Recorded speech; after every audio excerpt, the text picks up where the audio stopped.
दुष्काळाशी सामना करणाऱ्या मराठवाड्यासाठी एक सकारात्मक बातमी आहे। छत्रपती संभाजीनगरमध्ये भीषण दुष्काळ आहे आणि त्यात गंगापूर तालुक्यात रोज जवळपास 150 टँकर्सनं पाणी पुरवठा केला जातो। त्यातील 80 टँकर सुमित मुंदडा आपल्या विहिरीतून मोफत देतात। त्यासाठी त्यांनी आपल्या शेतीचं पाणी बंद केलं। त्यांनी मोफत दिलेल्या पाण्यामुळे गंगापूरमधील 50,000 लोकांची तहान भागवली जाते। याचाच आढावा घेतलाय आमचे प्रतिनिधी कृष्णा केंडे यांनी।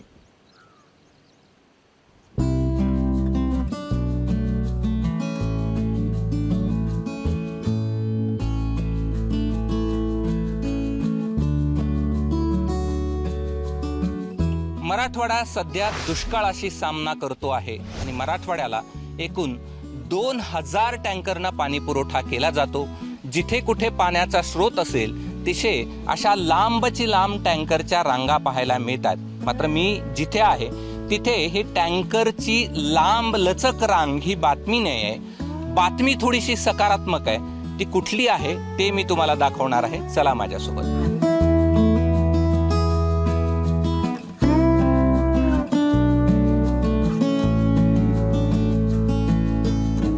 गंगापूर तालुक्याला 145 टँकरना पाणी पुरवठा केला जातो।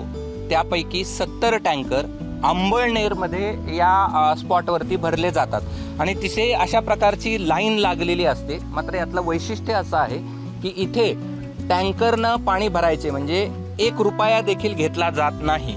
मुंदडा यांनी आपल्या शेतीचं पाणी बंद केलंय आणि तालुक्यातली स्थिती पाहता त्यांना 24 तास या ठिकाणी मोफत पाणी पुरवठा इथून केला जातो।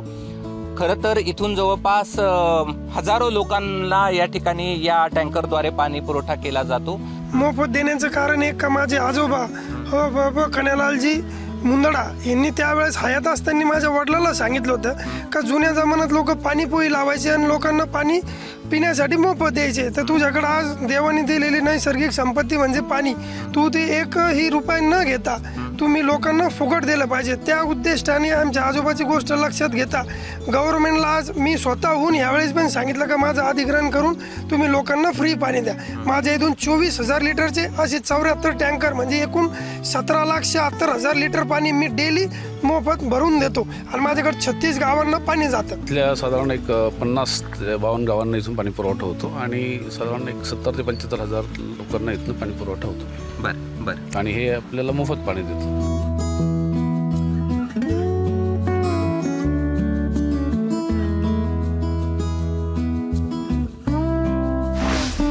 दुष्काळात सर्वसामान्य माणूस होरपळतोय आणि ह्या होरपळत असलेल्या सर्वसामान्यांची यातना कमी करण्याचं काम या ठिकाणी मुंदडा कुटुंब करतं आणि दुष्काळात होरपळणाऱ्या मराठवाड्यातल्या जनतेसाठी ही एक थोडीशी सकारात्मक बातमी आहे। कुणीतरी आहे जे आपल्यासाठी धावून येतं अशा संकटामध्ये आणि सर्वसामान्य लोकांना या ठिकाणी तहान भागवली जाते या अंबळनेर येथल्या मुंदडा कुटुंबाकडून।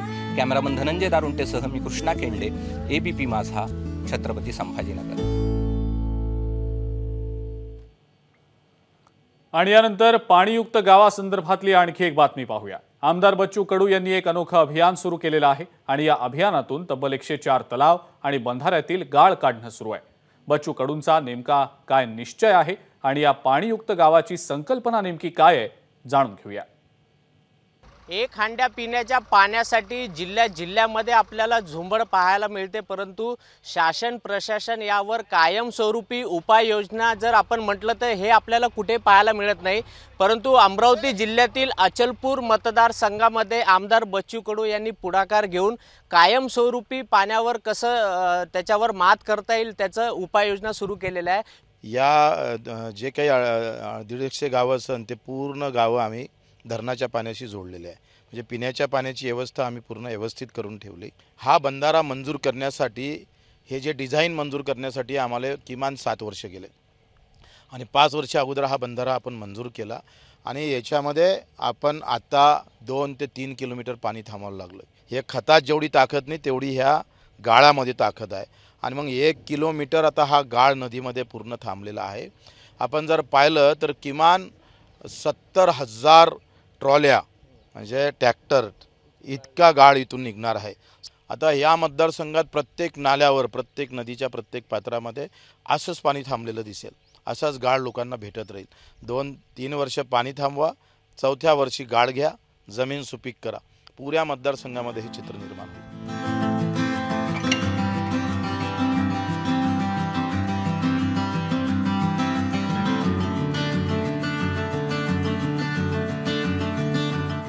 त्याचा पूर्ण फायदा म्हणजे जवळपास 15 किलोमीटर शेती सुपीक झालेली आहे. मी स्वतः 100 टाले खत गेल्या वर्षी 3 टाकलं होतं. त्यावेळेस माझ्या याच्यामध्ये तूर यावर्षी 40 क्विंटल तूर झाली 3 एकरामध्ये. म्हणून हा सुपीक गाळ आहे. ह्या गाळ शेणखतापेक्षा चांगला गाळ आहे. शेतकरी संत्र्याचे झाडं तोडण्याच्या परिस्थितीवर आला होता का आता इलाज नाही आहे म्हणून, परंतु ह्या 3 वर्षामध्ये थोडेसे चित्र बदललेले आहे. भरपूर ठिकाणी पाण्याची पातळी एवढी वाढलेली आहे की शेतकऱ्याला बोर करण्याची सुद्धा आवश्यकता नाही, जुन्या विहिरीला सुद्धा पाणी लागलेलं आहे. तर ही जी संकल्पना आहे आदरणीय बच्चूभाऊ कडू यांच्या संकल्पनेतून झालेली आहे. तर इथल्या सर्व शेतकऱ्याला हा खूप मोठा फायदा झालेला आहे. अनेक तलाव, गाव तलावाचे जे गाळ उपसणं सुरू आहे त्याचा नक्कीच फायदा होईल. खूप फायदा होऊन राहिला ना. लोक म्हणजे आता ह्या गायाच्या ना जसं खत जे टाकतो आपण शेणखत, तसं त्याच्याहीपेक्षा चांगला आहे हा. अजून बाकी पाणी मुरते, ते महत्त्वाचं आहे. म्हणजे हां, शेतीला फायदा होते, खूप फायदा होते.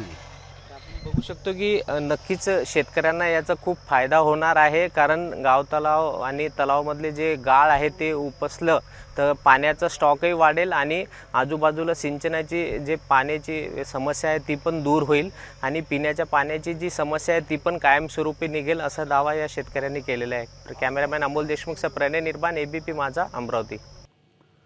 धुळे जिल्ह्यामध्ये सध्या भीषण पाणी टंचाई निर्माण झालेली आहे. नागरिकांची पाण्यासाठी वणवण सध्या सुरू आहे. या सगळ्याचा आढावा घेतला आमचे प्रतिनिधी धनंजय दीक्षित यांनी. काल देशामध्ये 18व्या लोकसभा निवडणुकीची घोषणा करण्यात आली आणि निवडणुकांचं बिगुल वाजलं. लोकसभा निवडणुकीत कुठल्या पक्षाला किती जागा मिळणार, कुठल्या पक्षाची सत्ता येणार, कोणाला विरोधात बसावं लागणार आणि या सगळ्या याचे एक्झिट पोल मांडायला आता सुरुवात झालेली असताना ज्या मतदारांच्या माध्यमातून राज्य सरकार असेल, केंद्र सरकार असेल हे स्थापन केलं जातं, हे बसत असतं, त्याच मतदाराला मात्र एक्झॅक्टली काय हवंय हे मात्र कुणीही बघत नाही, अशी परिस्थिती आहे. सध्या उन्हाळ्याच्या झळा ज्या आहेत त्या तीव्र उन्हाळ्याच्या झळा ज्या आहेत त्या आता जाणवू लागल्यात आणि असं असताना धुळे तालुक्यामध्ये प्रचंड पाणी टंचाईचं भीषण संकट उभं राहिल्याचं चित्र पाहायला मिळतंय. आत्ता मी धुळे तालुक्यातील विंचूर गावामध्ये आहे आणि एकीकडे या सगळ्या आदिवासी महिला आहेत की ज्या महिलांना रोज सकाळी उठून शेतावरती कामाला जावं लागतं, कुटुंबाचा उदरनिर्वाह करण्यासाठी हातभार लावावा लागतो.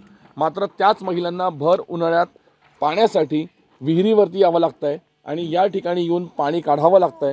अत्यंत वाईट आणि अत्यंत भीषण अशी ही परिस्थिती आहे. एकीकडे लोकसभा निवडणूक असेल, विधानसभा निवडणूक असेल किंवा ग्रामपंचायतीची निवडणूक असेल, कुठल्याही निवडणुकीमध्ये या मतदारांना, या नागरिकांना प्रचंड अशी आश्वासनं दिली जातात.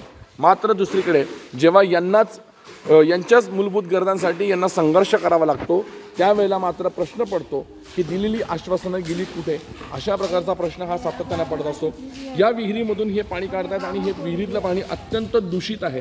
विशेष म्हणजे हेच पाणी पिण्यासाठी वापरलं जातं, अशा प्रकारची माहिती देखील या महिलांनी या ठिकाणी दिलेली आहे. त्याच्यामुळे एकंदरीतच आता ह्या सगळ्या पार्श्वभूमीवरती ज्या वेळेला उन्हाळ्याच्या पार्श्वभूमीवरती पाणी टंचाईचं संकट उभं ठाकलेलं असताना महिलांना पाण्यासाठी सुरू असलेला हा संघर्ष नेमका थांबवणार कोण आणि थांबवला जाणार तरी कधी, असा महत्त्वाचा प्रश्न आता या निमित्तानं उपस्थित केला जातोय. धनंजय दीक्षित, ABP माझा, विंचूर. ABP माझा, उघडा डोळे बघा नीट.